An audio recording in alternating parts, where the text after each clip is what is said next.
கர்த்தருடைய பரிசுத்த நாமத்திற்கு மகிமை உண்டாவதாக. இந்த நாளிலும் கூட நாம் ரூத் 1ஆம் அதிகாரத்தை தியானிக்க போகிறோம். அன்புள்ள தேவனே, இந்த நேரத்திற்காக உம்மை ஸ்தோத்திரிக்கிறோம், உம்மை துதிக்கிறோம்.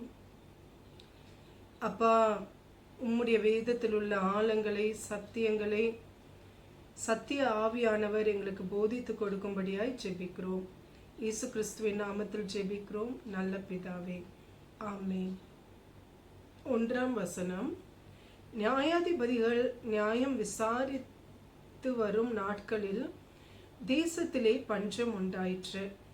அப்பொழுது யூதாவில் உள்ள பெத்லெஹேம் ஊரான் ஆகிய ஒரு மனுஷன் தன் மனைவியோடும் 2 குமாரரோடும் கூட மோவாப் தேசத்திலே போய் சஞ்சரித்தான். இங்க நம்ம பார்க்கறது என்னன்னா, நியாயாதிபதிகள் நாட்கள் அப்படிங்கிறது தேவன் இஸ்ரவேல் ஜனங்களை மோசேயை கொண்டு எகிப்திலிருந்து விடுதலையாக்கினார். அதுக்கப்புறம் யோசுவாவை தெரிந்து கொண்டார் இஸ்ரவேல் ஜனங்களை கானான் தேசத்திற்குள் வழி நடத்துவதற்கு.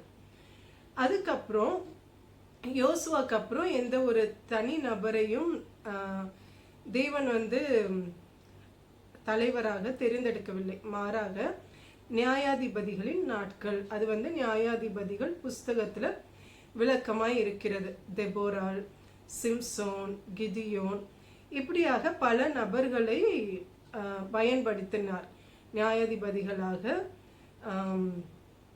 ஜனங்களுக்குள் நியாய தீர்ப்பு கொடுக்கவும், ஜனங்களுக்கு ஆலோசனை கொடுக்கவும் அவருடைய கருவியாக எடுத்து பயன்படுத்தினார். அப்போ அந்த நாட்கள்ல ஒரு குடும்பம், யாருடைய குடும்பம்னா எலிமெலேக்கின் குடும்பம். எலிமெலேக்குடைய மனைவி பேர் நகோமி. அவங்களுக்கு 2 பசங்க. இவங்க எங்க இருக்கிறாங்க அப்படின்னா பெத்லெஹேம்ல இருக்கிறாங்க. யூதாவில் உள்ள பெத்லெஹேம். இப்போ அந்த பெத்லெஹேம்ல இருந்து எங்க போறாங்கன்னா மோவாப் அப்படிங்கிற ஒரு இடத்துக்கு போறாங்க. எதனால அப்படின்னா, அவங்க இருந்த பெத்லெஹேம்ல பஞ்சம் உண்டாயிற்று, உணவுக்கு ஒரு தட்டுப்பாடு உண்டாயிருச்சு. அதனால அவங்க பிழைக்கும்படியாய் உணவு இருக்கிற ஒரு இடம் மோவாப் என்கிற அந்த இடத்துக்கு போறாங்க. இப்போ இங்க நம்ம பார்த்தோம் அப்படின்னா, பெத்லெஹேம் அப்படிங்கிறதுக்கு அர்த்தம் அப்பத்தின் வீடு. அடுத்ததாக மோவாப் அப்படின்னு பார்த்தோம்னா தகப்பனின் விதை. மோவாப் யாருடைய சந்ததி, மோவாப் யாருடைய பெயர் அப்படின்னு பார்த்தோம்னா லோத்தும் அவருடைய மனைவி, அவருடைய 2 பெண் பிள்ளைகளும் என்ன பண்றாங்கன்னா, சோதோம் குமராவை விட்டு ஒரு தெய்வ தூதனால் அவங்க பாதுகாக்கப்படுறாங்க. அவங்க வெளியே கொண்டு வர விடப்பட்டு அவங்க தெய்வதூதன் அவங்களுக்கு ஒரு கட்டளை கொடுக்குறாரு. பின்னிட்டு பாராம நீங்க உங்க ஜீவன் தப்பித்துக்கொள்ள நீங்க போங்க அப்படின்னு சொன்னப்போ லோத்தின் மனைவி திரும்பி பார்த்து உப்பு தூண் ஆயிடுறாங்க. அப்போ அவங்களுடைய லோத்தும் அவருடைய 2 பெண் பிள்ளைகளும் அவங்க என்ன பண்றாங்கன்னா, உயிர் பிழைப்பதற்காக ஒரு இடத்துக்கு வராங்க. அப்போ அந்த இடத்துல லோத்துக்கும் அவருடைய மூத்த மகள் அவங்களுக்கும் பிறந்ததுதான் மோவாப். அதனால இது ஆதியாகமம் 19ஆம் அதிகாரம் 37ஆம் வசனத்துல இருக்கு. அவருடைய பெயர் தான் மோவாப். அப்ப அவருடைய சந்ததி தான் மோவாபியர்கள். அப்ப அவங்க இருந்த இடத்துக்கு என்ன பண்றாங்க, அந்த மோவாப் தேசத்துக்கு நடந்து போறாங்க. இவங்க குடும்பமாய் கணவன் மனைவி 2 ஆண் பிள்ளைகளோட அவங்க பெத்லெஹேம்ல இருந்து மோவாபுக்கு போறாங்க. அந்த மனுஷனுடைய பேர் எலிமெலேக்கு, அவன் மனைவியின் பேர் நகோமி. அவனுடைய 2 குமாரரில் ஒருவன் பேர் மக்லோன், மற்றொருவன் பேர் கிலியோன். யூதாவில் உள்ள பெத்லெஹேம் ஊராகிய எப்பிராத்தியராகிய அவர்கள் மோவாப் தேசத்திற்கு போய் அங்கே இருந்து விட்டார்கள். இங்க நம்ம பார்த்தோம் அப்படின்னா,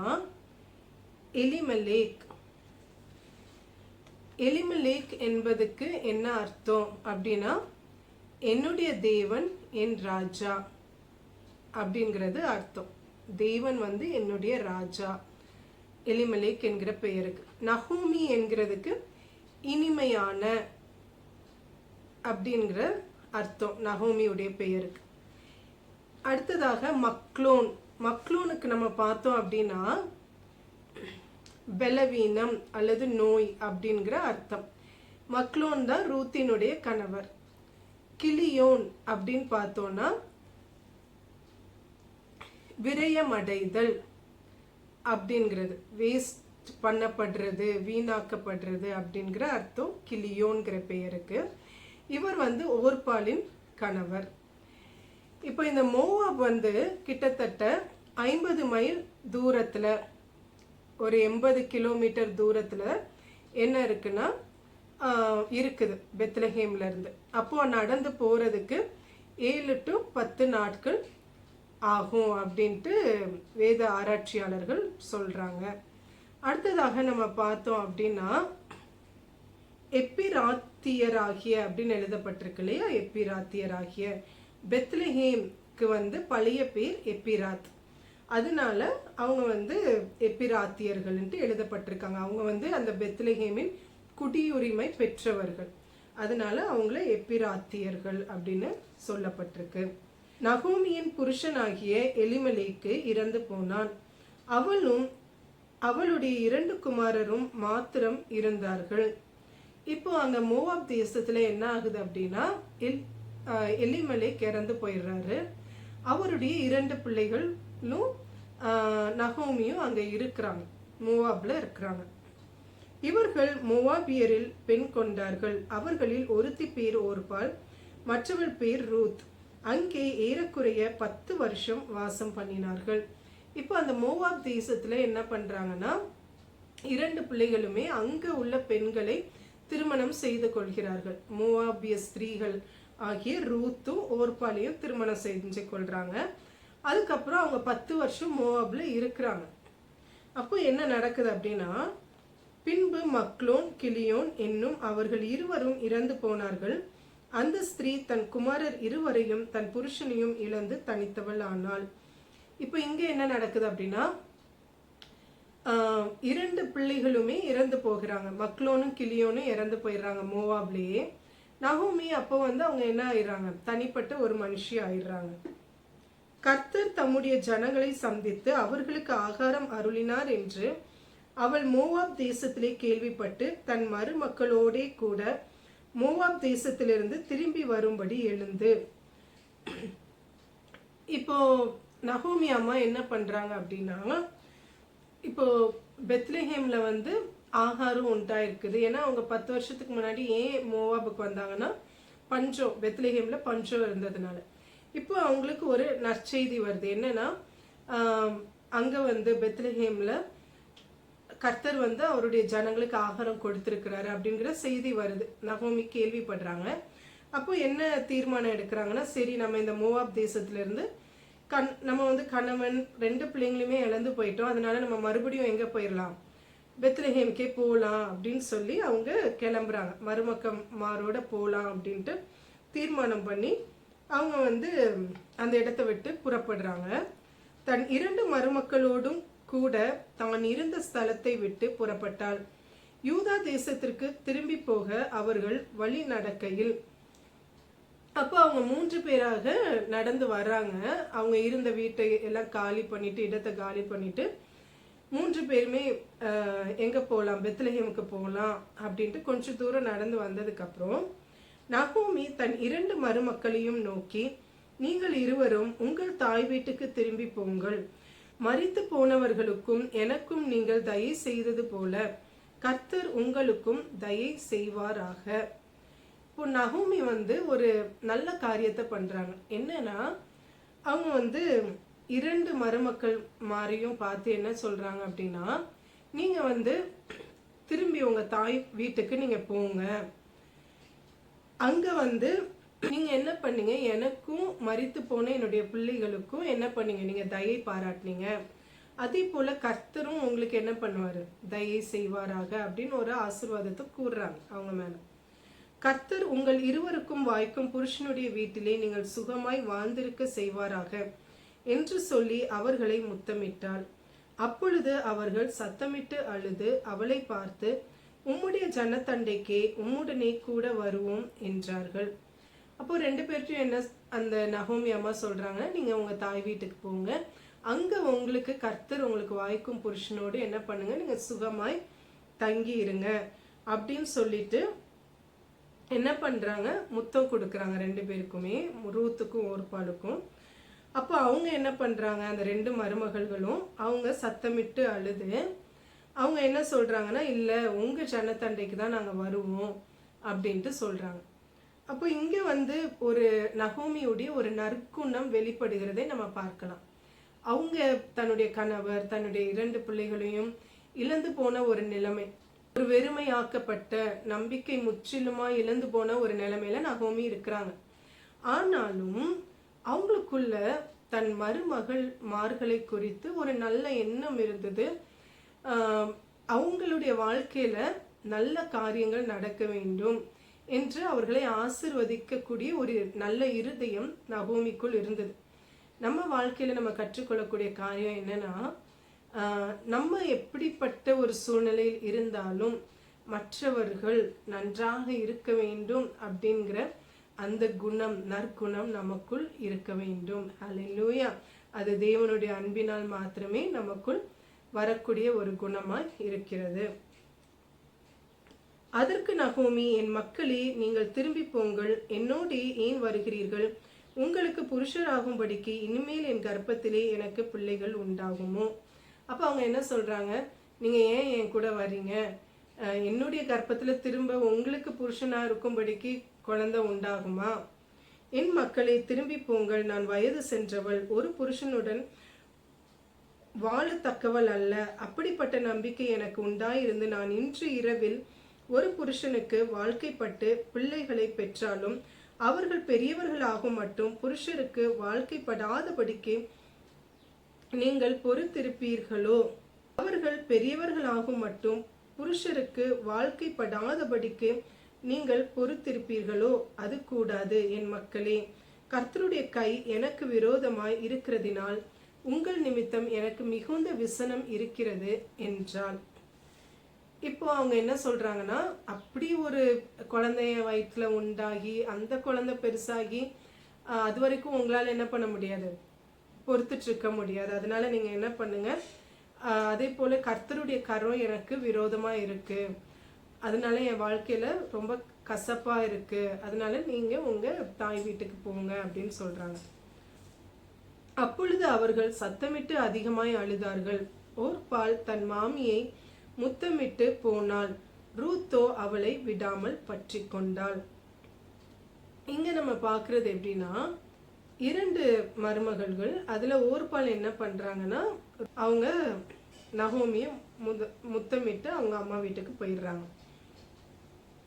ஆனா ரூத்தை பார்த்தோம் அப்படின்னா, அவங்க நகோமியை என்ன பண்ணாங்களா, விடாமல் பற்றி கொண்டார்களாம். ஹல்லேலூயா. நம்ம வாழ்க்கையில நம்மளுக்கு இருக்க வேண்டிய ஒரு முக்கியமான ஒரு குணம் என்னன்னா, நம்ம வாழ்க்கையில எப்படிப்பட்ட சூழல்களுக்குள் தேவன் நம்மளை அனுமதித்தாலும், எப்படிப்பட்ட காரியங்கள் நம்ம வாழ்க்கையில் நடந்தாலும் நம்ம விடாமல் பற்றி கொள்ள வேண்டிய ஒரு நபர் யார் என்றால் இயேசு கிறிஸ்து. ஹல்லேலூயா.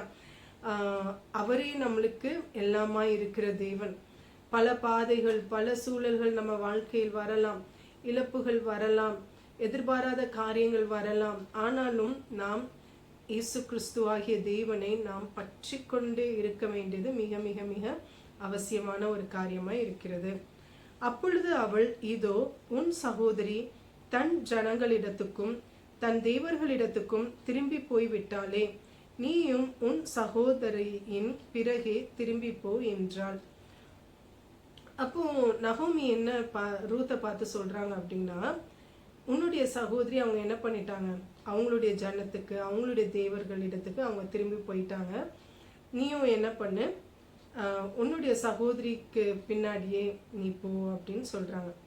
அதற்கு ரூத், நான் உம்மை பின்பற்றாமல் உம்மை விட்டு திரும்பி போவதை குறித்து என்னோடே பேச வேண்டாம், நீர் போகும் இடத்திற்கு நானும் வருவேன், நீர் தங்கும் இடத்திலே நானும் தங்குவேன், உம்முடைய ஜனம் என்னுடைய ஜனம், உம்முடைய தேவன் என்னுடைய தேவன். நீர் மரணம் அடையும் இடத்தில் நானும் மரணம் அடைந்து அங்கே அடக்கம் பண்ணப்படுவேன். மரணமே அல்லாமல் வேறொன்றும் உம்மை விட்டு என்னை பிரித்தால் கர்த்தர் அதற்கு சரியாகவும் அதற்கு அதிகமாகவும் எனக்கு செய்ய கடவர் என்றாள்.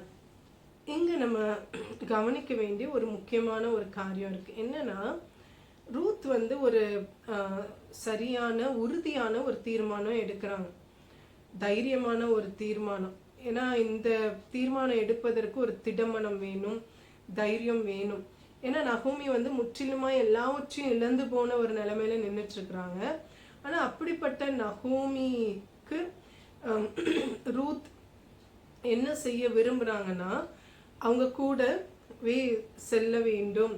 மோவாப்ல இருக்காம அவங்களுடைய உறவினர்கள், மோவாப்ல இருந்து அவங்க தாய் தகப்பன், சகோதரர்கள், சகோதரிகள் இவங்களெல்லாம் விட்டுட்டு அவங்க என்ன பண்றாங்க, ஒரு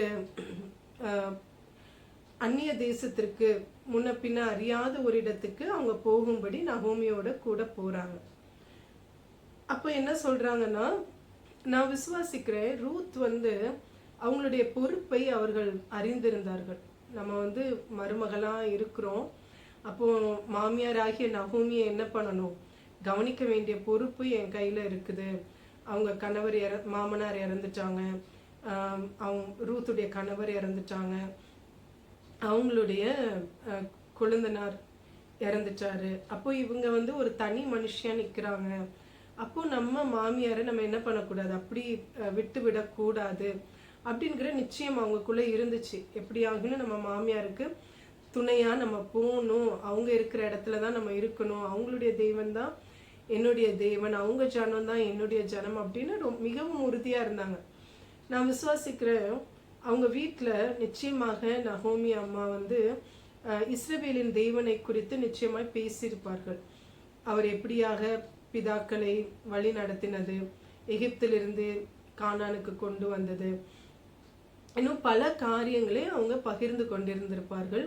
நிச்சயமாக ரூத் யெகோவா தேவன் தான் மெய்யான தேவன், மோவாப்ல உள்ள அந்த விக்கிரகங்கள் தேவன் இல்லை என்பதை அவர்கள் நன்கு தன் வாழ்க்கையில் ருசி பார்த்தது நிமித்தம் அவங்க என்ன தீர்மானம் எடுக்கிறாங்கன்னா, நான் நகோமி பின்னாடி தான் போவேன், நான் இங்க இருக்க மாட்டேன் அப்படின்னு சொல்லி அவங்க என்ன பண்றாங்கன்னா, ஒரு உறுதியான தீர்மானம் எடுக்கிறாங்க. நீங்க மரணம் அடைகிற இடத்துல தான் நானும் மரணம் அடைவேன் அப்படின்னு சொல்லி அவங்க என்ன சொல்றாங்க, உங்களை நான் மரணம் தான் என்னைய உங்கள்கிட்ட இருந்து பிரிக்கணும். அப்போ உண்மை விட்டு, அதை தவிர உண்மை விட்டு நான் பிரிஞ்சேன்னா கர்த்தர் அதற்கு சரியாகவும் அதற்கு அதிகமாகவும் எனக்கு செய்ய கடவர் என்றாள். அப்போ எவ்வளோ ஒரு சாக்ரிஃபைஸ், ஒரு தியாகம் பண்றாங்கல்ல ரூத் சகோதரி அவங்களுடைய மாமியாருக்காக. ஒரு 0 லெவல்னு தான் சொல்லணும். எல்லாமே இழந்து போன நிலைமையில நகோமி இருக்கும் பொழுது அவங்க கூட மன உறுதியாய் அவங்களை பிடித்து கொண்டு இஸ்ரவேலின் தேவன் தான் என்னுடைய தேவன் என்று அறிக்கை செய்து அவங்க வர்றாங்க. அதே போல அவள் தன்னோட கூட வர மன உறுதியாய் இருக்கிறதை கண்டு அப்புறம் அதை குறித்து அவளோட ஒன்றும் பேசவில்லை. நகோமி அம்மாக்குள்ள ஒரு நிச்சயம் வந்துருச்சு, ரூத் உறுதியா இருக்கிறாங்க அவங்க தீர்மானத்துல. அதுக்கப்புறம் நகோமி அம்மா ரூத்கிட்ட எதுவுமே பேசல அதை பத்தி. அப்படியே இருவரும் பெத்லெகேம் மட்டும் நடந்து போனார்கள். அவர்கள் பெத்லெகேமுக்கு வந்தபோது ஊரார் எல்லாரும் அவர்களை குறித்து ஆச்சரியப்பட்டு, இவள் நகோமியோ என்று பேசிக்கொண்டார்கள். அப்போ 10 வருடங்களுக்கு அப்புறமாக என்ன பண்றாங்க, மோவாப்ல இருந்து பெத்லெகேமுக்கு போறாங்க. அப்போ அங்க உள்ளவங்க எல்லாருமே நகோமி அம்மாவை அறிந்தவர்கள்லாம் என்ன சொல்றாங்க, இவங்க நகோமியோ அப்படின்னு பேசிக்கொள்றாங்க. அதற்கு அவள், நீங்கள் என்னை நகோமி என்று சொல்லாமல் மாறாள் என்று சொல்லுங்கள், சர்வ வல்லவர் எனக்கு மிகுந்த கசப்பை கட்டளையிட்டார். அப்போ நகோமி அம்மா சொல்றாங்க, நீங்க என்ன நகோமின்னு கூப்பிடாதீங்க, ஏன்னா நகோமி என்கிற பேருக்கு இனிமையான அப்படிங்கிற சொல் அர்த்தம் பொருள். அப்போ மாறான்ங்கிறதுக்கு கசப்பு. அப்போ அவங்க என்ன சொல்றாங்க, என் மாறான்னு கூப்பிடுங்க, ஏன்னா சர்வ வல்லமையுள்ள தேவன் என்ன பண்ணாரு, என் வாழ்க்கையில மிகுந்த கசப்பு கட்டளையிட்டு இருக்கிறாரு. ஏனென்றால் அவங்க கணவனையும் 2 ஆண் பிள்ளைகளையும் இழந்து போனாங்க இல்லையா, அதை வச்சு அவங்க சொல்றாங்க. நான் நிறைவுள்ளவளாய் போனேன், கர்த்தர் என்னை வெறுமையாய் திரும்பி வர பண்ணினார்.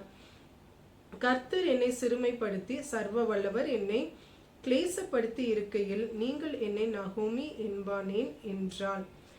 அப்போ அவங்க என்ன சொல்றாங்க, நான் இந்த பெத்லெஹேமை விட்டு போகும்போது நான் நிறைவுள்ளவளா போனேன், கணவனும் 2 ஆண் பிள்ளைகளும் என் கூட இருந்தாங்க. ஆனா ஆண்டவர் என்ன பண்ணியிருக்கிறாருன்னா என்னை வெறுமையாக்கி இருக்கிறார், நான் வெறுமையா திரும்ப வந்திருக்கிறேன் அப்படின்னு சொல்றாங்க. இப்போ சர்வ வல்லவர் என்ன பண்ணாரு, எனக்கு ரொம்ப ஒரு மன கஷ்டம் மன வருத்தத்தை கொடுத்திருக்கிறாரு. அதனால நீங்க நகோமின்னு ஏன் என்னை கூப்பிடுறீங்க, இனிமையான வாழ்க்கை எனக்கு இல்லை அப்படின்னு சொல்றாங்க. இப்படி நகோமி மோவாபிய ஸ்திரீயான தன் மருமகள் ரூத்தோடும் கூட மோவாப் தேசத்திலிருந்து திரும்பி வந்தாள். வார் கோதுமை அறுப்பின் துவக்கத்தில் அவர்கள் பெத்லெஹேமுக்கு வந்தார்கள். அப்போ அவங்க போன நேரம் பஞ்ச காலம், உணவு தட்டுப்பாடுன்னு தான் போனாங்க மோவாபுக்கு. 10 வருடங்கள் கழித்து அவங்க திரும்ப வரும்போது அது என்ன காலமா இருந்துச்சுன்னா வார் கோதுமை அறுப்பின் காலமா இருந்துச்சு. ஒரு ஆசீர்வாதமான ஒரு நிறைவான ஒரு காலத்துல அவங்க என்ன பண்றாங்கன்னா அறுவடையின் காலத்துல மறுபடியுமாக பெத்லெஹேமுக்கு வர்றார்கள். அப்போ நம்ம இங்க கவனிக்க வேண்டிய முக்கியமான காரியம் என்னன்னா உறுதியாய் கர்த்தரை பற்றி கொள்ளுதல், அடுத்ததாக தேவனுடைய சித்தத்திற்கும் திட்டத்திற்கும் முழுமையாக நம்மளை அர்ப்பணித்தல், அவரை விடாப்பிடியாக பிடித்து கொள்ளுதல். அதே போல நம்ம எப்பொழுதுமே மற்றவர்களை குறித்த நல்ல எண்ணங்களோடு நாம் இருக்கணும். அதற்கு தேவ அன்பினால் நாம் நிரப்பப்படும்படி நாம் கேட்க வேண்டும் தேவனிடம். அன்புள்ள அப்பா, இந்த நேரத்திற்காக உமக்கு கோடான கொடி ஸ்தோத்திரங்கள். எந்த சூழ்நிலைகளிலும் உம்மை விடாமல் பற்றிக்கொள்ள கிருபை கொடுங்க அப்பா. அதே போல நாங்கள் மற்றவர்களை குறித்த நல்ல எண்ணங்களோடு நாங்கள் இருப்பதற்கு உம்முடைய அன்பினால் எங்கள் இருதயத்தை நிரப்புங்க. துதிகன மகிமை எல்லாம் உமக்கே ஏறெடுக்கிறோம். இயேசு கிறிஸ்துவின் நாமத்தில் ஜெபிக்கிறோம் நல்ல பிதாவே, ஆமென். Praise the Lord. God bless you. Thank you.